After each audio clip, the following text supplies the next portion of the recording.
My dear souls who have found your way here, may I ask you something before we begin? Do you sense that invisible thread pulling at your consciousness, whispering that perhaps this encounter is no accident? There is something stirring within you, isn't there? A knowing that reaches beyond logic, beyond the comfortable illusions that most people wrap around themselves like blankets against the unknown. I am Baba Vanga, and for more than 4 decades I have stood at the threshold where 2 worlds meet. These eyes may not see the physical realm as yours do, but they have witnessed something far more profound. The sacred moment when souls prepare to cross from this existence into the eternal mystery that awaits us all. Through countless visions, through the whispers that come to me in the space between sleeping and waking, I have been shown the signs that announce when the great transition draws near. You are here because something inside you recognizes a truth that others refuse to acknowledge. Perhaps you felt it, that subtle shift in the atmosphere around someone you love, that inexplicable heaviness that settles into a room. Or maybe you've experienced those moments when the veil grows thin and you catch glimpses of what lies beyond. You are not like those who turn away from life's deepest mysteries. You are among the few who dare to look directly into the sacred darkness and ask, what does it mean to truly prepare? The knowledge I'm about to share with you has been hidden from the masses, buried beneath layers of fear and denial that our modern world has constructed around death. But here, in these precious minutes we have together, I will reveal to you 5 unmistakable signs that announce when a soul is preparing for its final journey. This is not morbid fascination. This is sacred preparation. This is the wisdom that can transform not just how you face your own mortality, but how you live every breath until that moment arrives. I have seen souls who recognized these signs and used them as a bridge to profound peace. And I have witnessed others who ignored them, leaving this world with hearts heavy with regret and spirits unprepared for what comes next. The difference between these 2 fates lies in what you choose to do with the knowledge I am about to entrust to you. But I must warn you, this revelation comes with both blessing and burden. Once you understand these signs, you will begin to see them everywhere. You will recognize them in the elderly woman at the grocery store whose eyes hold that distant quality, in the friend who suddenly starts giving away possessions that once meant everything to them, in the family member who begins speaking of loved ones who passed years ago as if they were standing right beside them. This awareness will change you. It will make you more sensitive to the sacred rhythms of existence, more attuned to the profound transitions happening all around us. The first pattern I must share with you emerges from something I have observed in vision after vision, the way souls begin to retreat inward, like flowers closing their petals as evening approaches. But before we dive into these revelations, I need you to understand why this wisdom has been entrusted to you specifically. You see, there are those who stumble upon knowledge like this by accident, and then there are those who are drawn to it by destiny. The very fact that you're here, that these words are reaching you now, tells me something profound about your spiritual maturity. If you feel this resonance, if something in your soul is saying, "Yes, I need to hear this," then I ask you to do something important. Subscribe to this channel, because the truths we explore here are not found in textbooks or spoken from pulpits. They exist in the spaces where science fears to tread and where conventional wisdom falls silent. This knowledge has been preserved by those of us who have been gifted, or perhaps burdened, with the ability to see beyond the physical world. Throughout my life, I have been approached by thousands seeking answers about their loved ones, about their own mortality, about what lies beyond the final breath. Each time, I see the same hunger in their eyes, not for false comfort, but for authentic truth. They want to know how to recognize when the great transition is beginning, not to hasten it or to fight it, but to honor it with the reverence it deserves. The signs I will reveal to you are like a sacred language, written in the behavior of the departing soul, in the subtle changes in their energy field, in the way they begin to interact with dimensions that others cannot perceive. These are not superstitions passed down by frightened ancestors. These are patterns I have witnessed repeatedly in the realm of spirit, confirmed by the countless souls who have shared their experiences with me before crossing over. Think of this knowledge as a bridge between two shores. On one side stands the world of denial, where death is treated as a medical failure, a cruel accident, something to be fought against until the very last moment. On the other side lies the realm of sacred acceptance, where death is understood as the natural culmination of a spiritual journey, a graduation from one form of existence to another. Most people live their entire lives on the first shore, never realizing there is another way to understand this universal experience. But you are different. You are being called to cross this bridge, to understand mortality not as an enemy to be defeated, but as a teacher offering the most profound lessons about what it means to truly live. As we journey together through these revelations, you will discover that recognizing these signs is not about predicting exact timelines or playing God with sacred mysteries. It is about developing the spiritual sensitivity to honor the sacred process of transition, to provide comfort and understanding to those who are preparing to leave this world, and perhaps most importantly, to live your own life with deeper meaning and purpose. I want you to pay attention to how these truths land in your consciousness.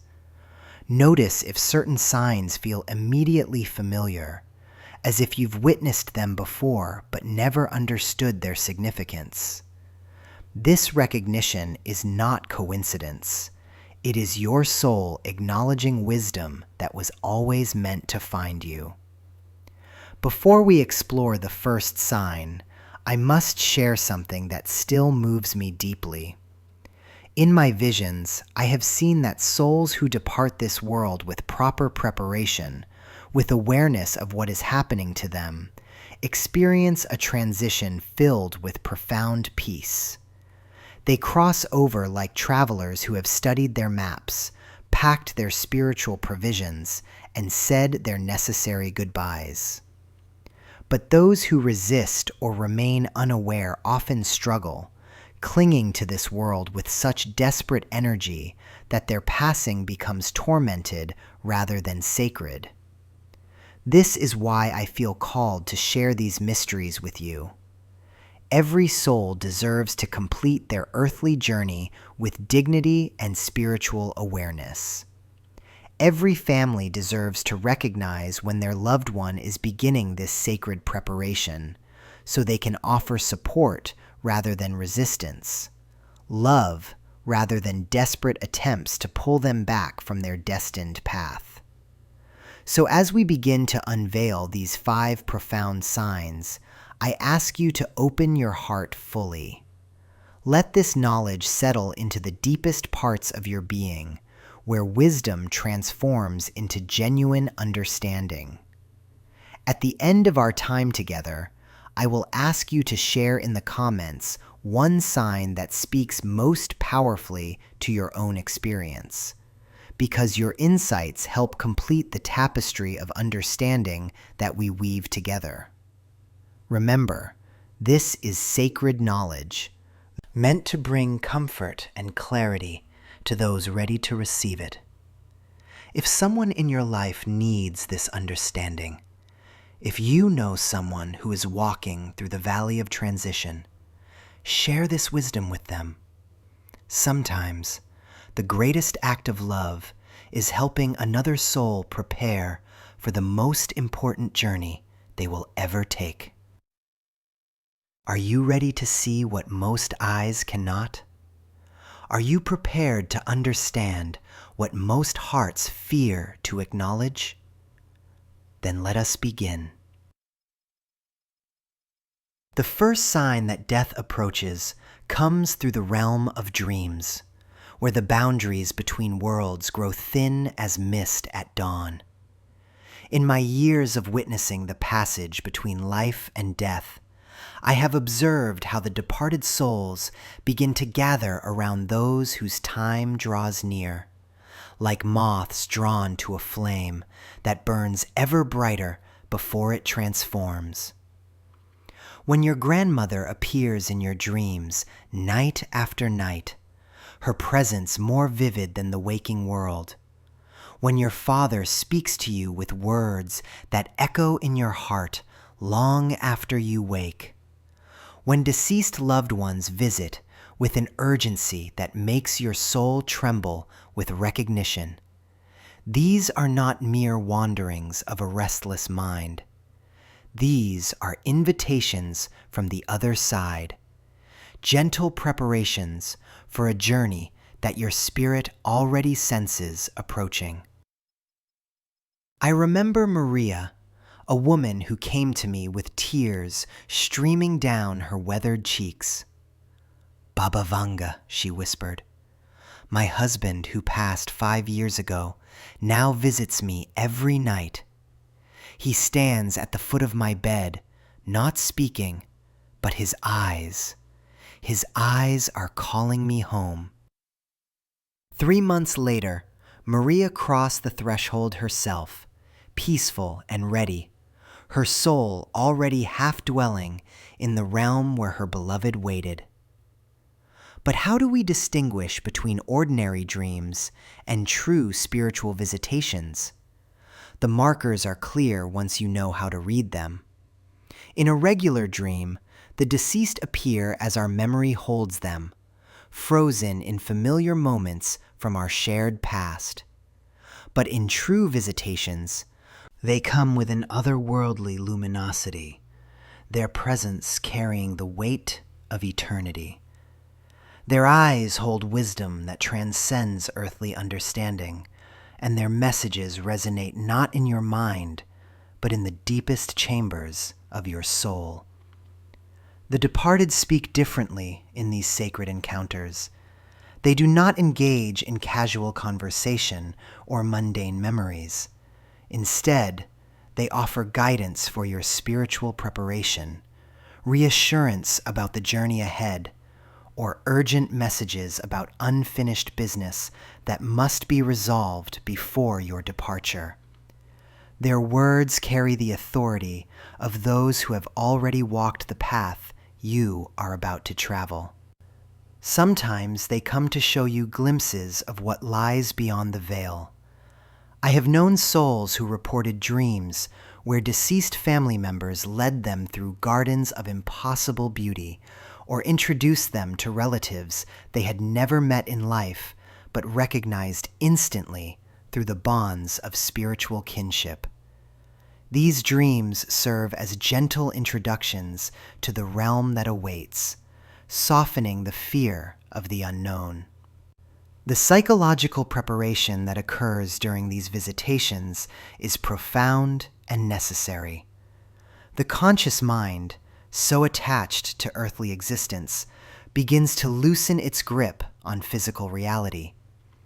The soul starts to remember its true nature, its eternal essence that exists beyond the boundaries of flesh and bone. This is why some people report feeling strangely comforted rather than frightened by these encounters with the dead. But here is what many do not understand. These visitations are not random occurrences. They follow a pattern as ancient as death itself. The departed loved ones who appear are those who hold the strongest spiritual connections to the dying soul, those who can serve as guides and companions for the transition ahead. They come to extend their hands across the divide, to whisper, "You are not alone in this passage." I recall Elena, a nurse who worked with the dying for 30 years. She began experiencing vivid dreams of her deceased mother and sister, both calling her to join them in a place of such peace that she woke each morning with tears of longing. "They are preparing a place for me," she told me with certainty. "I can feel my time approaching, and they want me to know I will be welcomed home." Elena passed gently in her sleep 2 months later, her face radiant with the peace of one who knew exactly where she was going. The intensity of these dreams often increases as the moment of transition draws closer. What begins as occasional visits becomes nightly gatherings, as if the other side is pulling back the curtain to show the departing soul that death is not an ending, but a homecoming. The veil between worlds grows gossamer thin, allowing for communication that transcends the limitations of earthly speech. Some souls report that in these dreams they are given specific tasks or messages to complete before their departure. A father might appear to tell his dying daughter about a hidden letter that needs to be found and shared with the family. A spouse might visit to reveal the location of important documents or to request that certain words be spoken to ease the grief of those left behind. These are not random imaginings, but purposeful communications from souls who understand both the needs of the dying and the healing required by the living. The spiritual preparation that occurs through these dream visitations cannot be replicated through earthly means. It is as if the soul receives a curriculum designed specifically for its journey home, taught by professors who have already graduated from the school of earthly existence. They share not just comfort, but practical wisdom about the transition process itself. But perhaps the most profound aspect of these encounters is how they transform the dying person's relationship with death itself. Fear begins to dissolve as familiarity grows. The unknown becomes known through the testimonies of trusted guides. Death reveals itself not as an enemy, but as a doorway. Not as an ending, but as a beginning of something magnificent beyond current comprehension. I have witnessed how these dream visitations affect not just the dying, but their families as well. When Maria's daughter heard about her mother's nightly visits from her deceased father, she initially dismissed them as hallucinations brought on by medication. But as the dreams continued and their details proved accurate in ways that defied explanation, The daughter began to see them as the sacred communications they truly were. This shift in understanding allowed her to support her mother's spiritual preparation rather than resist it with medical explanations. The timing of these visitations follows the soul's internal clock rather than earthly schedules. Some souls begin receiving these dreams months before their physical departure, while others experience them only in the final weeks or days. But in every case I have observed, the pattern remains consistent. The closer the soul comes to its moment of transition, the more frequent and vivid these encounters become. There is something else that sets these spiritual visitations apart from ordinary dreams: their effect upon waking consciousness. Regular dreams fade like morning mist, their details becoming fuzzy and uncertain as the day progresses. But true visitations from departed loved ones leave their mark upon the soul in ways that time cannot diminish. The dying person awakens with absolute certainty about what they experienced, with messages that remain crystal clear and comfort that sustains them through their earthly hours. This is why I always tell families, when your loved one speaks of visits from the departed, listen with respect rather than dismissal.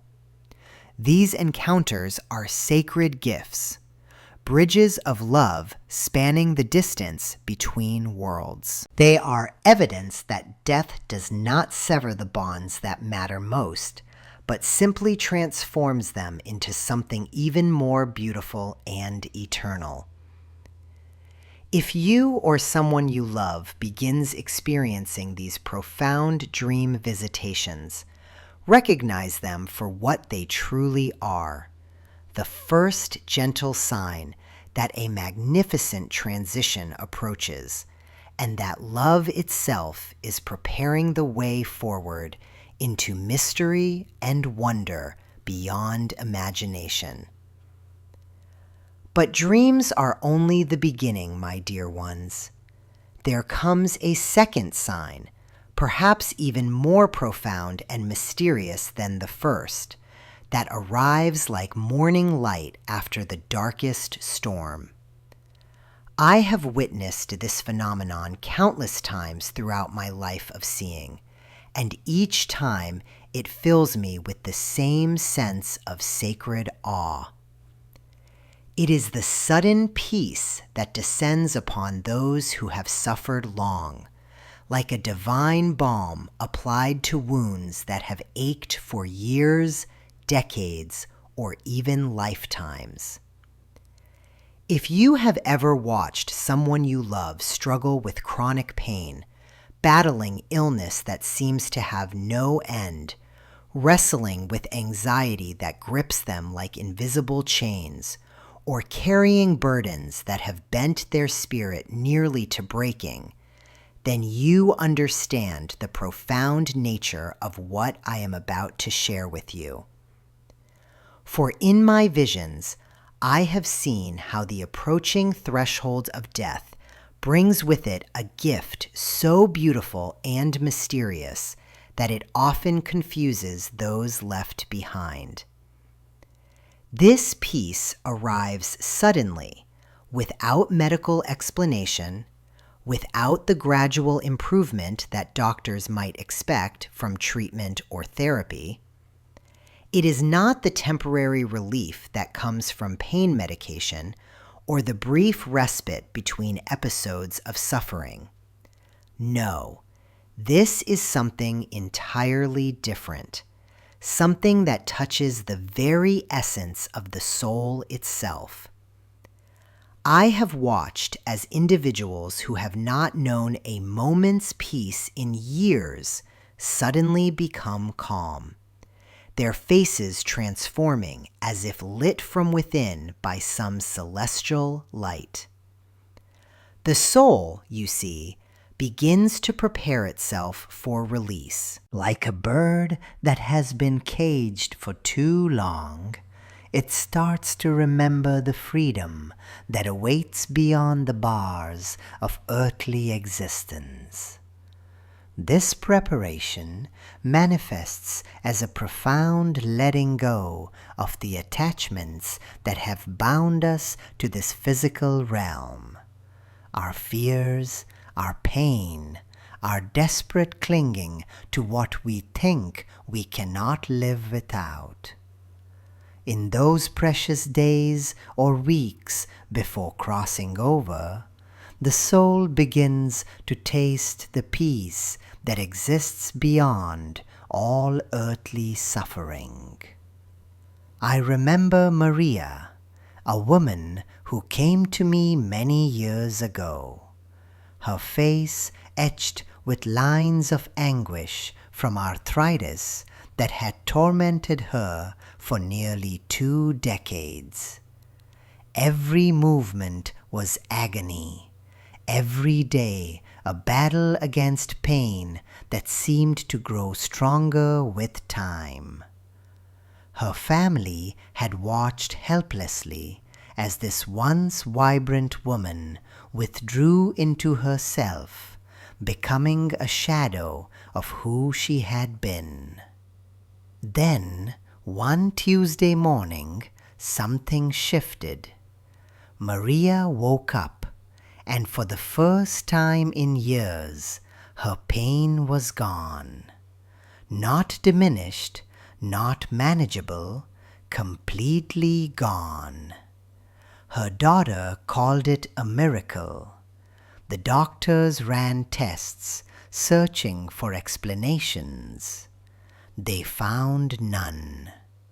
Maria spent the next 3 weeks moving through her home with grace she had not known since her youth, tending to her garden, cooking meals for her family, speaking with a serenity that seemed to flow from some deep, hidden spring. She talked about feeling lighter, as if invisible weights had been lifted from her shoulders. Her eyes held a peace that her family had never seen before, even in her healthy years. Maria died peacefully in her sleep 18 days later.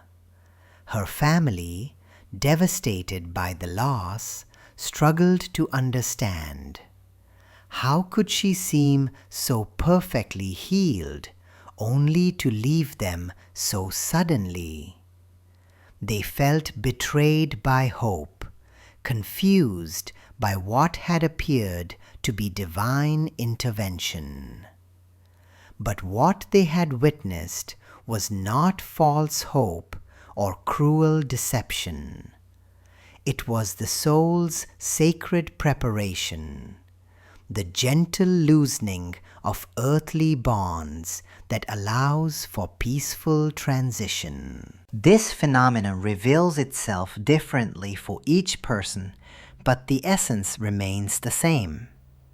Those who have battled depression for years suddenly speak of feeling free from the dark clouds that have followed them. Individuals who have lived with chronic anxiety find themselves sleeping through the night for the first time in decades, their minds finally quiet. Cancer patients who have endured months or years of treatment wake up one morning feeling more energetic and hopeful than they have since their diagnosis. The families often misinterpret these signs, and I understand why. When you have watched someone suffer, when you have prayed for their healing, when you have hoped against hope for their recovery, this sudden peace looks exactly like answered prayers.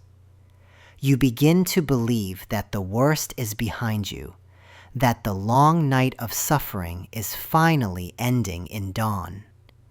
You make plans for the future. You speak of all the things you will do together when they are fully recovered. Your heart fills with gratitude and relief. But the soul knows what the mind cannot yet accept. This peace is not about remaining in this world. It is about preparing to leave it with grace. The suffering lifts not because earthly life is about to improve, but because the soul is ready to transcend earthly limitations altogether. It is like a traveler who, after a long and difficult journey, suddenly sees their destination in the distance and feels their weariness transform into anticipation. I have seen this pattern repeat countless times in my visions. The grandmother who stops complaining about her heart condition and spends her final weeks baking cookies for every neighbor on her street. The father who has battled addiction for years suddenly finds peace with himself and uses his remaining time to write letters to each of his children. The child with a terminal illness who stops crying about treatments and begins speaking about angels with the certainty of someone who has already met them. This divine calm serves multiple purposes in the soul's journey toward transition. First, it allows individuals to complete unfinished business with clarity and love, rather than pain and desperation. They can offer forgiveness that has been withheld, express love that has been hidden, and provide comfort to those they will soon leave behind. Second, it gives them the emotional and spiritual space to process their own transition, to make peace with their life's journey and prepare for what lies beyond. But perhaps most importantly, this peace is the soul's way of demonstrating that death is not a violent interruption of life, but a natural progression from one state of being to another. When suffering suddenly lifts, it reveals that our earthly struggles are temporary, that the pain we think defines us is merely a costume we wear for a while, before stepping into something far grander. The challenge for those of us who witness this transformation is to recognize it for what it truly is. Instead of clinging to false hope that everything will return to how it was, we must learn to cherish these peaceful moments as sacred gifts.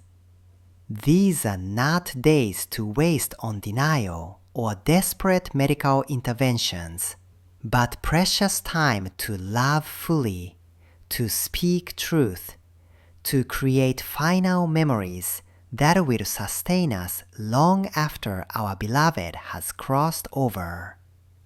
Watch for this sign with both gratitude and awareness. When someone who has suffered long suddenly finds peace, do not assume they are getting better in the way you hope. Instead, recognize that they are receiving something even more beautiful. They are being prepared for perfect healing that exists beyond this realm. Honor this peace by joining them in it. Let go of your own anxiety about what is coming, and allow yourself to experience these moments as the sacred transition they truly represent.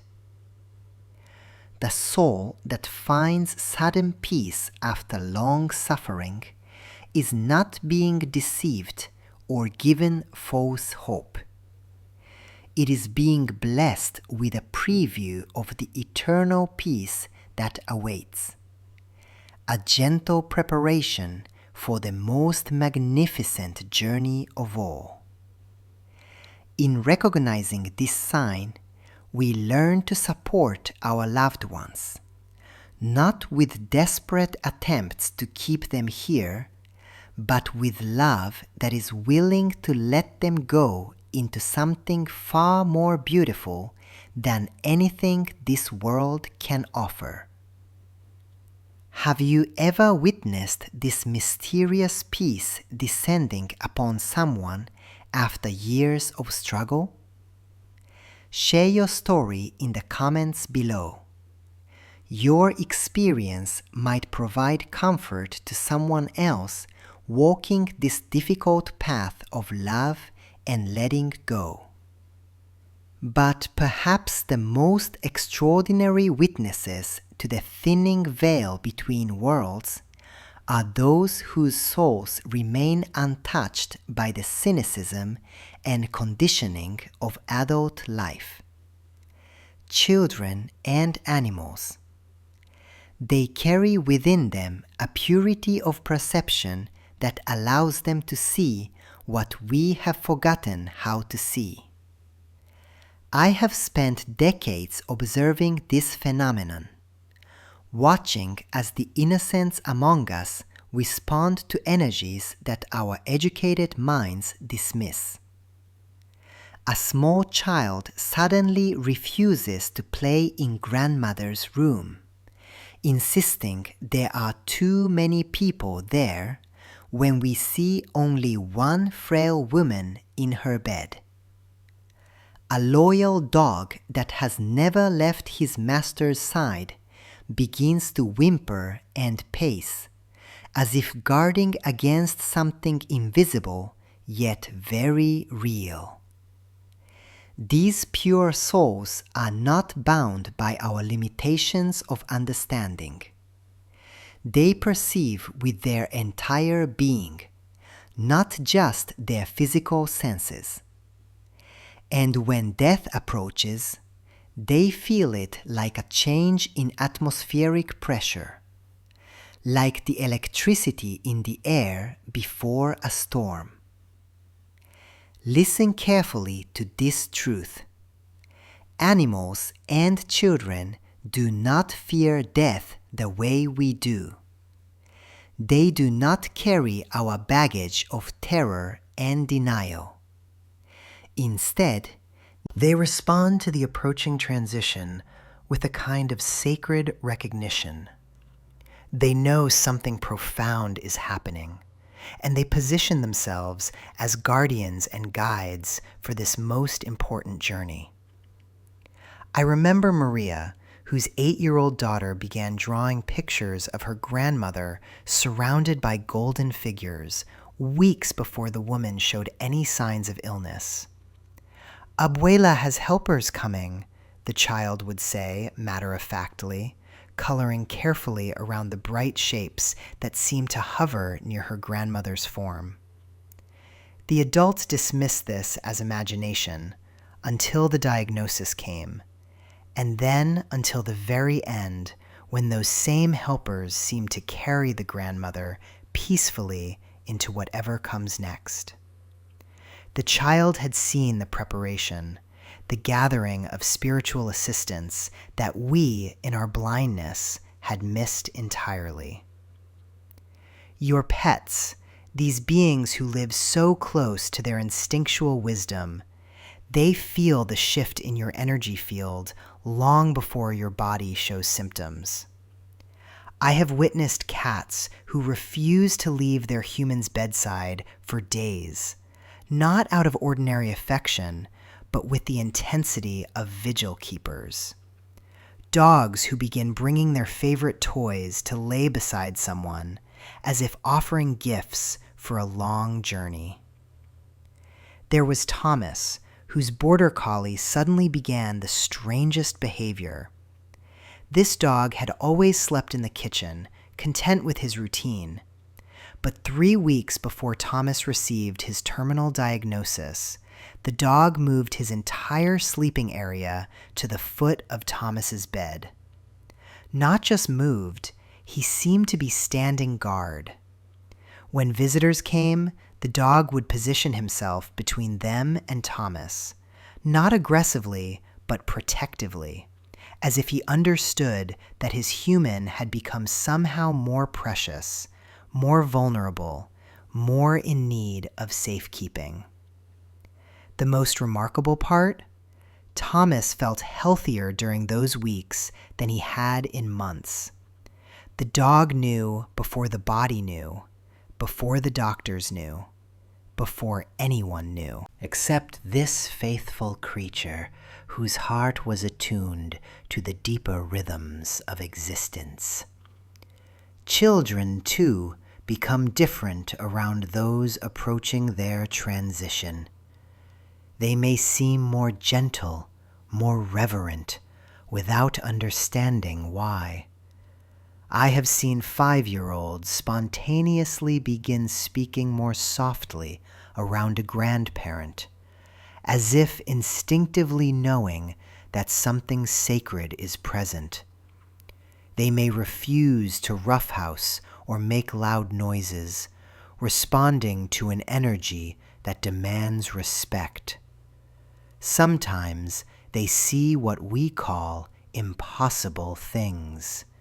Angels, lights, figures of comfort gathering around their loved one. We tell them it's imagination. But what if we are the ones who have lost the ability to see clearly? What if their unconditioned consciousness can perceive the spiritual support system that assembles when someone prepares to cross the threshold? You might notice your own pet becoming unusually clingy, following you from room to room with an intensity that seems out of character. This is not mere affection. This is recognition. Your animal companion senses the approaching change in your spiritual frequency, and their pure heart responds with devotion and protection. But here's what I want you to understand about this profound gift of recognition from children and animals. They are not sensing death as an ending, but as a beginning. Their behavior reflects not fear of loss, but awareness of transformation.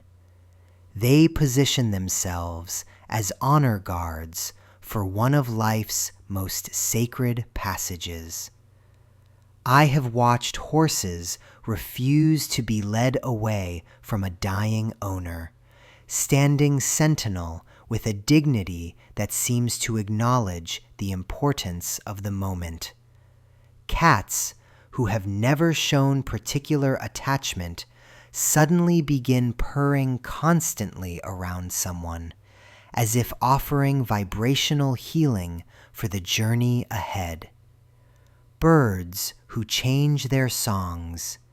Dogs who howl not in distress, but in a kind of ancient announcing. Children may begin asking unusual questions. Why does Grandpa smell like flowers now, when no flowers are present? Who are those people standing behind Mama, when no one else is visible?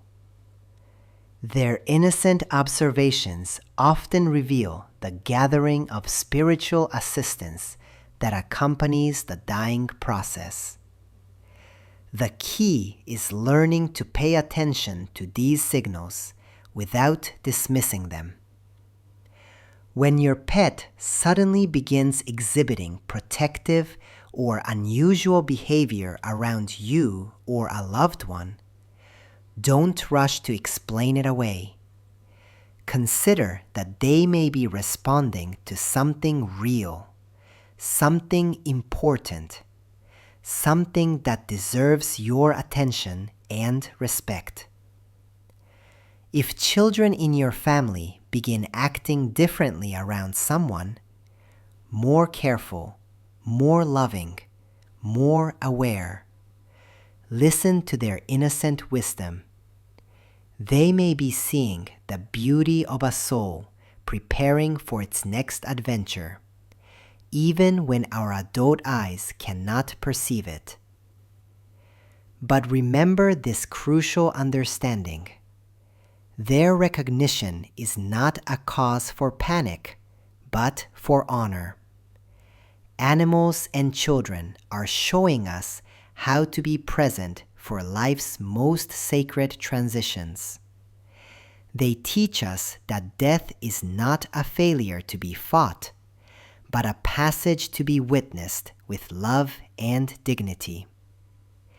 These pure beings become our teachers in these moments, showing us how to respond to approaching death, not with denial or terror, but with the respect and tenderness it deserves. They remind us that this transition has been happening since the beginning of time, and it is always accompanied by spiritual support and love beyond our understanding.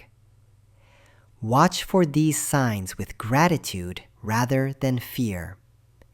When the innocents among us begin their sacred recognition, they are offering you a gift, the opportunity to prepare not just practically, but spiritually for one of life's most profound experiences. Have you ever noticed unusual behavior from pets or children around someone who was approaching their transition? These experiences often stay with us because they touch something deep in our souls that recognizes their truth. Share your story below. Your observation might help someone else understand the beautiful way that pure souls serve as bridges between this world and whatever comes next. The fourth sign reveals perhaps the most beautiful and profound transformation of all, the awakening of spiritual sight. When the soul begins to sense its approaching departure from this physical realm, something extraordinary happens. The veils between worlds grow thin, and suddenly what was once invisible becomes visible. What was once silent begins to speak. I have witnessed this phenomenon countless times throughout my years of serving as a bridge between the seen and unseen worlds. There is a moment when the dying person's eyes change. They begin to see beyond the limitations of physical sight. They perceive energies, colors, and presences that those of us still anchored to this earthly plane cannot detect. It is as if the approaching transition grants them a preview of their spiritual inheritance. This heightened sensitivity doesn't arrive the same way for everyone.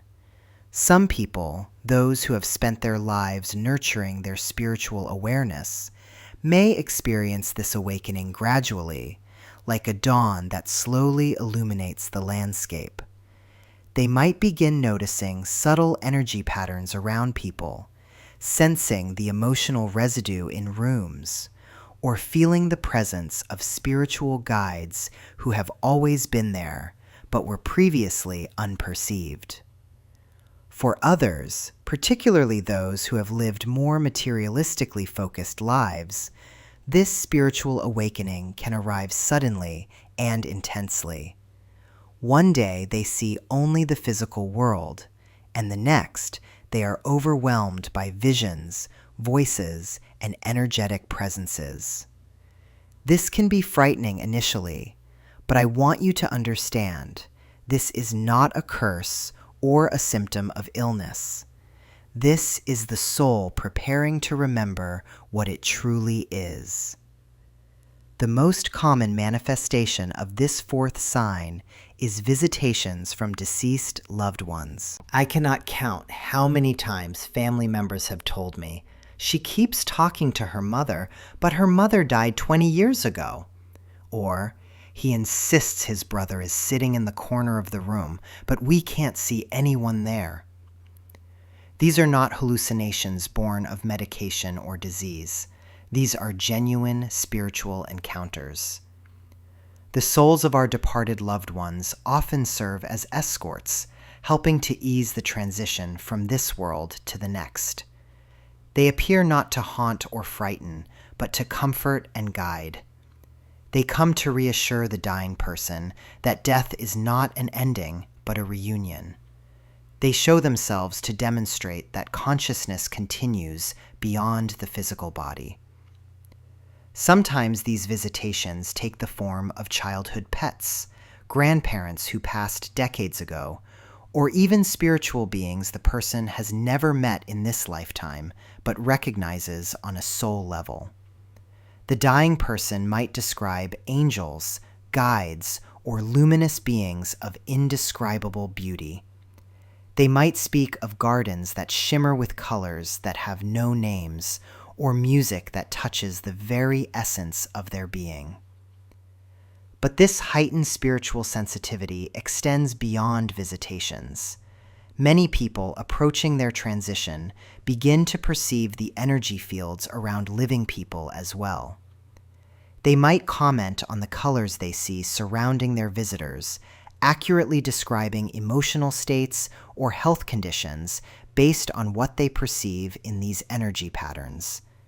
They become natural empaths, absorbing and interpreting the spiritual information that flows between all living beings. Some develop what I call prophetic sight. They begin to know things they couldn't possibly know through normal means. They might predict the arrival of visitors before they appear, sense pregnancies before they're announced, or know about events happening far away. This isn't supernatural in the frightening sense, but rather supernatural in the most natural sense. It's the soul accessing its true nature as an eternal, interconnected being. The timing of this spiritual awakening varies tremendously. Some people experience these heightened perceptions months before their physical departure, while others notice them only in the final days or hours. The intensity also differs based on the individual's spiritual development during their lifetime. Those who have meditated, prayed regularly, or maintained strong connections to their spiritual nature often experience this transition more smoothly. I remember one woman who had been an atheist her entire life, proud of her scientific rationality and dismissive of anything that couldn't be proven in a laboratory. Yet in her final weeks, she began describing elaborate spiritual visions with the detailed precision of a trained mystic. She spoke of golden cities, rivers of light, and conversations with beings of pure wisdom. Her family was bewildered, but I recognized this as her soul finally breaking free from the limitations her mind had imposed upon it.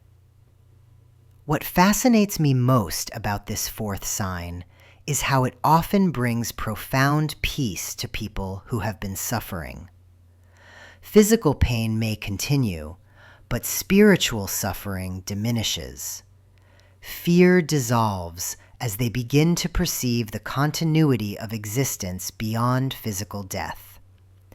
They realize they are not disappearing, but transforming, not ending, but beginning. This spiritual sensitivity also manifests in heightened intuition about their own transition process. They begin to know, without being told by doctors, approximately how much time remains. They sense which treatments will help and which are futile. They understand their body's needs in ways that transcend medical knowledge. This isn't morbid awareness, but rather spiritual wisdom guiding them through their final earthly experience. For family members witnessing this phenomenon, it can be both beautiful and challenging. Beautiful because they're seeing their loved one connect with something greater than physical existence. Challenging because they might feel excluded from these spiritual experiences, left on the outside of profound conversations and visions they cannot share. If someone you love is experiencing this heightened spiritual sensitivity, I encourage you to receive their experiences with openness rather than skepticism.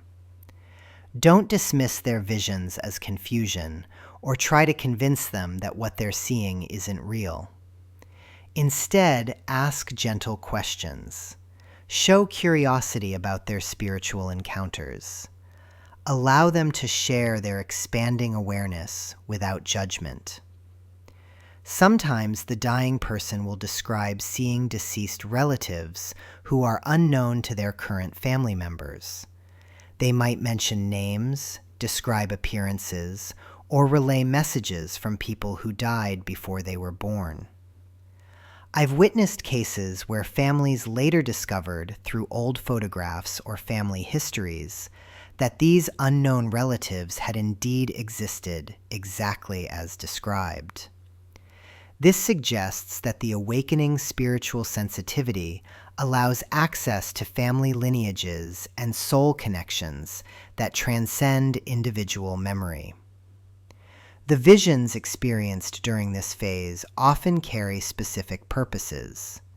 Some come to heal old wounds, offering forgiveness for past conflicts. Others arrive to provide guidance about unfinished business or to share wisdom about family matters. Many come simply to demonstrate that love continues beyond physical death, that the bonds between souls are eternal. I want you to understand that these spiritual experiences serve a crucial function in the dying process. They help the soul disengage from its attachment to the physical world, while simultaneously connecting it to the spiritual realm it's preparing to enter. They provide reassurance, reduce fear, and often inspire a sense of anticipation rather than dread about the approaching transition. This fourth sign reminds us that human beings are fundamentally spiritual entities temporarily housed in physical bodies. When death approaches, the soul begins to remember its true nature, and this remembering manifests as heightened spiritual perception. What we call supernatural is simply the natural state of consciousness operating without physical limitations. If you're reading this and wondering whether you might be experiencing early signs of this spiritual awakening yourself, pay attention to your dreams, your intuitive impressions, and any subtle changes in your perception of people and environments. Trust what you sense, even if others cannot confirm your experiences. Your soul knows things your mind has not yet learned. Have you ever experienced moments of inexplicable knowing, visions that felt more real than reality, or a sudden ability to sense things beyond normal perception? These experiences might be previews of the spiritual awakening that accompanies our ultimate transition. Share your experiences in the comments. Your insight might help someone else understand the profound beauty of humanity's innate spiritual nature. Your insight might help someone else understand the profound beauty of humanity's innate spiritual nature. And now, as we move deeper into this sacred understanding, I must share with you the fifth sign, perhaps the most misunderstood of all. It is the sign that speaks through the body's gentle wisdom, when the vessel of flesh begins its quiet preparation for the soul's ultimate journey home. You see, my dear ones, there comes a time when the body, in its infinite intelligence, begins what I call the Great Withdrawal. This is not defeat. Oh no, this is the most sacred act of conservation, of preparation, of honoring what is to come. The body knows, long before the mind accepts, that it is time to gather all energy, all essence, for the greatest transition we will ever make. The first whisper of this preparation comes through the loss of appetite. How many times have family members panicked when their loved one pushes away the plate, turns from food that once brought pleasure? But listen carefully. This is not stubbornness. This is not giving up. This is the soul beginning its natural fast. The same fast the mystics and holy ones have practiced throughout history to prepare for divine communion.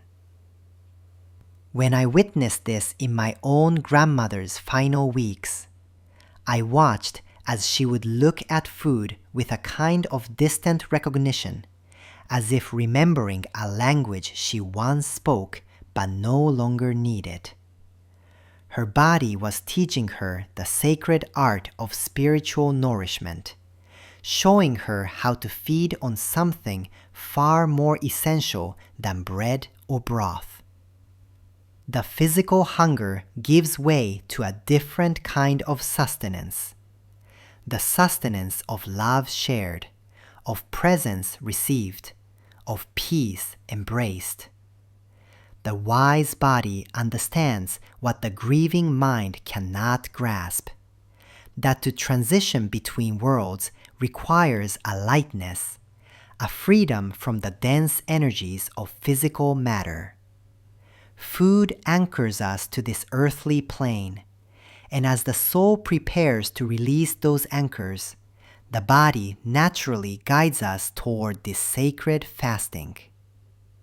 This is why forcing nourishment during these times often brings discomfort. We are working against the body's ancient wisdom. But perhaps even more profound is the increased need for sleep, the way consciousness begins its gentle dance between two worlds. Watch carefully, and you will see that this is not mere exhaustion. This is the soul practicing, rehearsing, learning the rhythm of existing beyond the boundaries of waking life. Each sleep becomes a small journey, a preparation for the great journey that awaits. In these extended periods of rest, something extraordinary occurs. The veil between this world and the next becomes gossamer thin. The sleeping one visits places we cannot follow, receives instruction we cannot hear, makes peace with transitions we do not yet understand. They return from these sleeps with a different quality in their eyes, sometimes confusion about where they are, sometimes profound peace that cannot be explained through ordinary means. I have sat beside many as they navigated these sacred sleeps, and I can tell you that what appears to be unconsciousness is often the deepest consciousness they have ever experienced. They are meeting ancestors, resolving ancient wounds, receiving guidance for the path ahead. The body provides this mercy of extended rest because the work being done in these realms requires tremendous spiritual energy. And then there are the temperature changes, the way the body's heat begins to gather at its center, the way hands and feet grow cold while the heart region remains warm. Western medicine explains this as circulation failure, but the spiritual eye sees something far more profound. The life force is drawing inward, concentrating at the seat of the soul, preparing for its final release from the physical vessel. This coldness that family members often fight with blankets and heating pads is actually the body's way of teaching us about the nature of spiritual energy. Physical warmth is dispersed, scattered throughout the flesh, but spiritual warmth, the warmth of the eternal flame within us, is concentrated, focused, preparing to burn free of its earthly container. I remember touching the hands of a dying man whose family was distressed by how cold they had become. But when I placed my palm over his heart, the heat there was extraordinary. Not the heat of fever, but the heat of spiritual fire gathering itself for transformation. His body was demonstrating the great truth that as we release our attachment to the physical, our spiritual essence becomes more concentrated, more powerful, more ready for its return to the source. The wise body also begins to conserve energy in ways that might seem like withdrawal, but are actually profound preparation. Conversations become shorter, not from lack of love, but from understanding that words are no longer the primary language needed. Touch becomes more important than talk. Presence becomes more valuable than presentation. Watch how they begin to choose their moments of engagement with exquisite care. A grandchild's laugh might spark complete alertness, while discussions of worldly matters draw barely a response. The body is teaching the soul to distinguish between what truly nourishes and what merely distracts. Every calorie of energy, every moment of attention is being saved for what matters most in this sacred transition. This conservation extends to emotional energy as well. You may notice they seem less interested in drama, in conflicts that once consumed attention. This is not indifference. This is wisdom. The body-soul system is naturally prioritizing peace, naturally seeking resolution, naturally moving toward the harmony needed for successful transition between worlds. The beauty of understanding these changes as sacred preparation rather than mere physical decline transforms everything. Instead of fighting the body's wisdom, we can honor it. Instead of forcing what the body is naturally releasing, we can support the process with reverence and trust. When appetite wanes, we offer love through presence rather than pressure to eat. When sleep increases, we provide sacred space for these mystical journeys, rather than constant attempts to wake and engage. When coldness comes, we offer warmth through gentle touch and spiritual comfort, rather than fighting what the body knows it must do. This fifth sign asks us to become students of the body's ancient intelligence, to recognize that dying is as natural and choreographed as birth, requiring the same trust in processes larger than our understanding. The body that has carried the soul faithfully through decades of earthly life deserves our respect as it performs its final, most important service, preparing the way for the soul's return home. Take a moment now to reflect on this wisdom. Have you witnessed this sacred withdrawal in someone you loved? Can you see now how what seemed like surrender was actually profound preparation? Share your recognition in the comments. Your understanding might help others see the holy nature of what they fear is merely loss.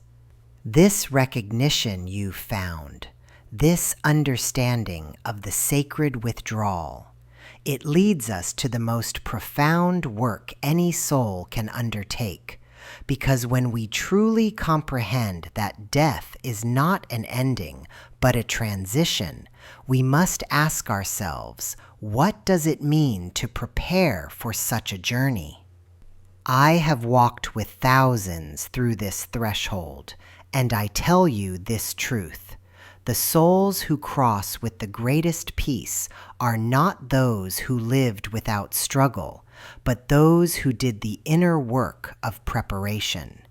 They are the ones who understood that earthly death is simply the moment when the soul sheds its temporary garments to continue its eternal journey. But preparation, this is not about writing wills or organizing belongings, though these too have their place. No, the preparation I speak of goes deeper into the very fabric of who we are and what we carry with us beyond the physical realm. Let me share what I have witnessed in the space between worlds, where souls hover before their crossing. Those who struggle most are not struggling with death itself. They struggle with what they have not released, what they have not forgiven, what they have not made peace with in their earthly existence. The soul cannot fly when it is weighted down with unfinished emotional business. I remember a man who came to me showing all the signs we have discussed. His family was frantic, wanting to know when, wanting to know how. But when I looked deeper, I saw his true struggle. For 40 years he had carried anger toward his brother over words spoken in their youth. 40 years of Christmas dinners where they sat at the same table but never truly spoke. 40 years of love trapped behind walls of pride and hurt. This man's soul was trying to depart, but it was tethered by invisible chains of resentment. Until he made that phone call, until he spoke the words that had been waiting 4 decades to be said, his transition remained turbulent and fearful. You see, forgiveness is not a gift we give to others. It is the key that unlocks our own spiritual freedom. When we hold on to old hurts, we create energetic anchors that the soul must carry. These anchors become heavier as we approach our crossing, because the soul knows it cannot take such density into the higher realms. And it is not only forgiveness of others that must occur. Perhaps even more challenging is the forgiveness of ourselves.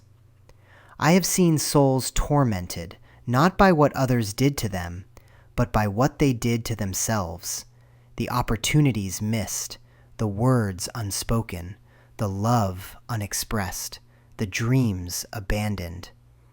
Listen carefully to this truth. Your soul came here to experience, to learn, to grow through both joy and sorrow. Every choice you made, even the ones that brought pain, was part of your soul's curriculum. The guilt you carry over past mistakes is not serving your spiritual evolution. It is hindering it. There is a practice I learned from the ancient traditions, passed down through generations of healers. Each evening before sleep, sit quietly and ask your soul, what am I ready to release today? Sometimes it will be a grudge. Sometimes it will be self-judgment. Sometimes it will be a fear you have carried like a stone in your chest. Breathe into this awareness. See these emotional weights as physical objects you have been carrying in an invisible backpack. Now, one by one, set them down. Say aloud, I release this. It no longer serves my highest good. Feel the lightness that comes as each burden falls away. But preparation involves more than release. It requires active creation of peace. I have witnessed souls whose transitions were like gentle streams flowing toward the ocean, and invariably these were souls who had taken the time to heal their relationships while they still could. If you are recognizing these signs in yourself or another, there is sacred work to be done. Reach out to those with whom you have unfinished emotional business. This does not mean you must have long, dramatic conversations. Sometimes the most healing words are the simplest. I love you. I'm sorry. I forgive you. Thank you for being part of my journey. I remember a woman who had not spoken to her daughter in 7 years over a misunderstanding that had grown into a wall of silence. When the signs began appearing, she asked me what mattered most. I told her, words of love weigh nothing in the spiritual realm, but unexpressed love creates the heaviest burden a soul can carry. She wrote a letter, just 3 pages of all the love she had never spoken, all the pride she felt but had never expressed, all the forgiveness that had been waiting in her heart. Her daughter received it 2 days before her mother's peaceful transition. The daughter later told me it was as if her mother had given her the most precious gift, not just the words, but the demonstration that love is stronger than pride, that healing is always possible until the very last breath. This brings me to the expression of gratitude, perhaps the most powerful spiritual practice for soul preparation. Gratitude is the language of the divine realm. When we cultivate deep appreciation for our earthly experience, we align our consciousness with the higher frequencies that make transition smooth and natural. Create what I call a gratitude inventory, not a simple list, but a deep reflection on the gifts your soul has received through this lifetime. The people who loved you, yes, but also the people who challenged you and helped you grow. The moments of joy, certainly, but also the difficulties that revealed your strength. The successes, but also the failures that taught you compassion and humility. Share this gratitude while you can. Tell people what their presence in your life has meant. Thank the cashier who always smiles at you. Thank your body for carrying your soul through this earthly experience. Thank your struggles for making you wise, your joys for reminding you of the divine nature of existence. Now, let me speak of the spiritual practices that strengthen the soul for its journey. I have observed that souls who maintain a connection to the divine through regular spiritual practice cross with greater ease and less fear. This is not about religious doctrine. It is about maintaining awareness of your spiritual nature while inhabiting a physical form. Meditation creates space in the mind where the soul can remember its true nature. Even 5 minutes daily of sitting in silence, focusing on your breath, reminds your consciousness that you are more than your thoughts, more than your physical body, more than your earthly identity. Prayer, whether to God, to the universe, to your higher self, or to your ancestors, creates a bridge between the earthly realm and the spiritual dimensions. It reminds your soul that it is part of something vast and eternal. Energy work, whether through gentle movement, breath work, or simply placing your hands on your heart and feeling the life force flowing through you, helps you remember that you are animated by a divine spark that cannot be extinguished by physical death. But perhaps the most important aspect of soul preparation is learning to support others with wisdom and compassion when they show these signs. So many people, when they recognize these signals in someone they love, respond with panic, denial, or desperate attempts to prevent the natural process. Instead, I invite you to become a sacred witness to this holy transition. Sit with your loved one in presence, not in fear. Listen to their stories, especially the ones they repeat. These are often the soul's way of processing and releasing its earthly experience. Allow them to speak of death without immediately trying to redirect the conversation to hope and healing. Create space for them to express their fears, their regrets, their unfinished emotional business. Sometimes the greatest gift you can give someone approaching transition is simply the safe space to be authentic about their experience without judgment or attempts to fix or change their perspective. And remember this profound truth: the love you share with someone does not end when their physical form departs. The soul connections we create through genuine love and care transcend the boundaries of life and death. When you support someone through their transition with presence and compassion, you are not saying goodbye forever. You are honoring the eternal nature of your connection. As we near the completion of our journey together through these sacred signs, I want you to feel the truth in your bones. Death is not your enemy, and preparation is not morbid. It is perhaps the most loving thing you can do for your own soul and for all the souls whose lives intersect with yours. What preparation is your soul calling for today? What needs to be released, forgiven, or expressed? Trust that inner knowing. It is your soul's wisdom guiding you toward the peace that awaits. Now, as we stand at this threshold together, I sense something shifting in your energy. Can you feel it too? This awareness we've shared, these 5 sacred signs that whisper of approaching transition, they haven't just informed your mind, they've awakened something deeper.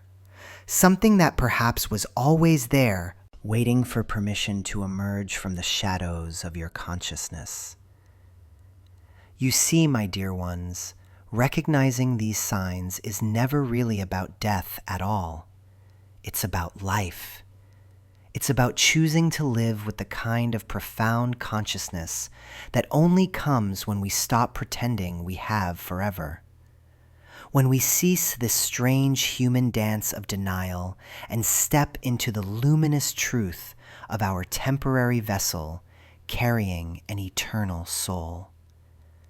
I have walked with thousands as they discovered these signs in their own experience, or witnessed them in their beloved.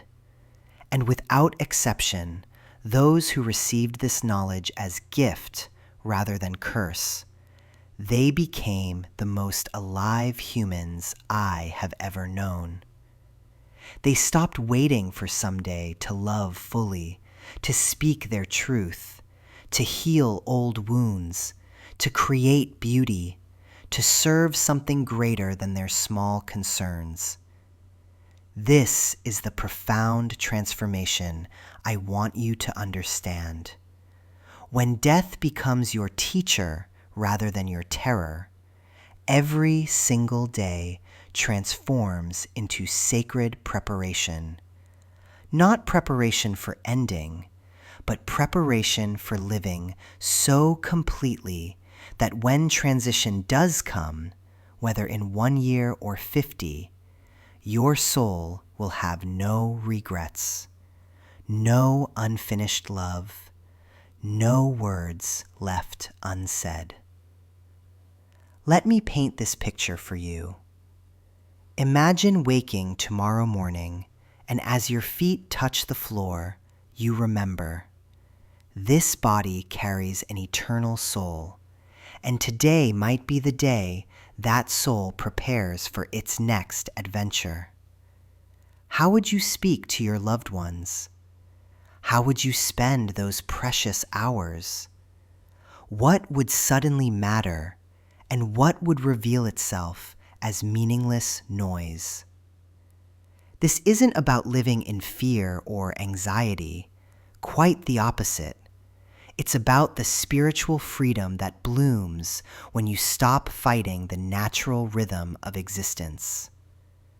When you accept that this physical form, beautiful as it is temporary housing for something magnificent and everlasting. I have seen people spend decades in therapy trying to overcome their fear of death, when what they truly needed was to befriend it, to sit quietly in meditation and speak to this transition as you would speak to a wise elder. I know you will come for me someday. I don't know when, but I am not your enemy, and you are not mine. Teach me how to live fully until that moment arrives. The signs we've explored together, the dreams that serve as divine messages, the synchronicities that feel like cosmic preparation, the physical symptoms that speak beyond medical explanation, the shifts in energy that signal soul expansion, the inner knowing that defies logic but rings with truth. These are not warnings to fear. They are invitations to wake up, to stop sleepwalking through your one precious life. And here's what I want you to understand about ongoing preparation, regardless of whether you currently carry any of these signs. Your soul doesn't wait for approaching death to begin its work. Every moment of every day, it whispers guidance about what needs attention, what requires healing, what longs to be expressed or released. Listen. Can you hear it now? That quiet voice beneath the mental chatter, the one that knows which relationships need tending, which dreams need pursuing, which forgiveness needs offering, to others and to yourself. This is your soul's wisdom, always available, always patient, always loving you toward your highest expression. Here are the practical steps I offer you. Begin each morning by placing your hand on your heart and asking, what does my soul need from me today? Don't overthink the answer. The first response that arises, before your mind interferes with practical concerns, that's your truth speaking. Create moments of stillness regularly, not meditation that requires hours or special training, but simple spaces where you breathe consciously and listen to the wisdom that lives beneath your worry.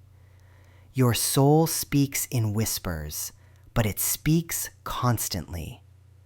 Practice what I call conscious completion. At the end of each day, review not what you accomplished on your to-do list, but what you offered from your heart. Did you love fully? Did you speak truth? Did you forgive quickly? Did you recognize the sacred in the ordinary?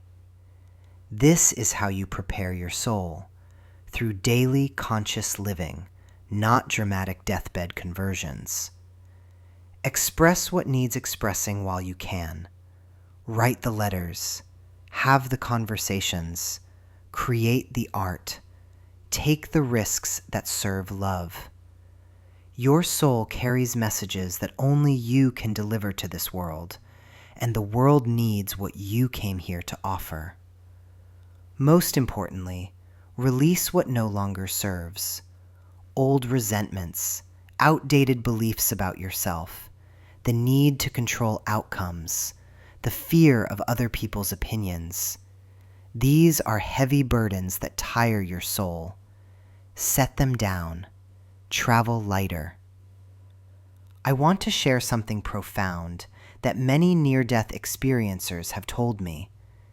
In that space between worlds, what mattered wasn't their achievements or accumulations, but the love they gave and received, the growth they experienced, the service they offered, the beauty they created and appreciated.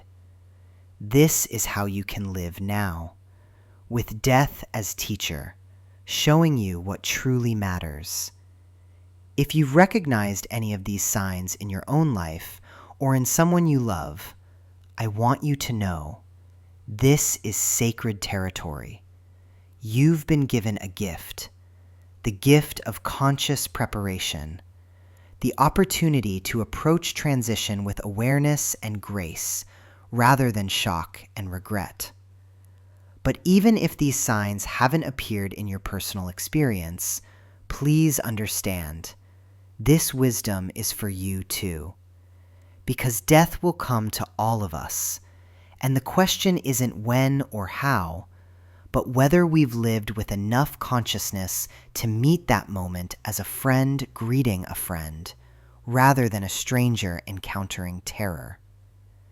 Before we close this sacred circle, I'm deeply curious about your own experience. Have you witnessed these mystical signs in your life or in the lives of those you love? Have you felt that unexplainable knowing? Experienced those meaningful dreams? Noticed synchronicities that felt like messages from beyond the veil? Please share your experiences in the comments below. Your story might be exactly what another soul needs to hear to feel less alone in their own journey. And if this conversation has touched something in your heart, if it's helped you see death not as enemy but as teacher, please share it with someone who might need this perspective. Sometimes the most loving thing we can do is help another person prepare their soul for whatever transition awaits them. As I close today, I want to leave you with this blessing. May you live so fully and love so completely that when your time of transition arrives, your soul will be ready. Not because you've been perfect, but because you've been awake. May you find peace in the temporary nature of this physical form and joy in the eternal nature of your spirit.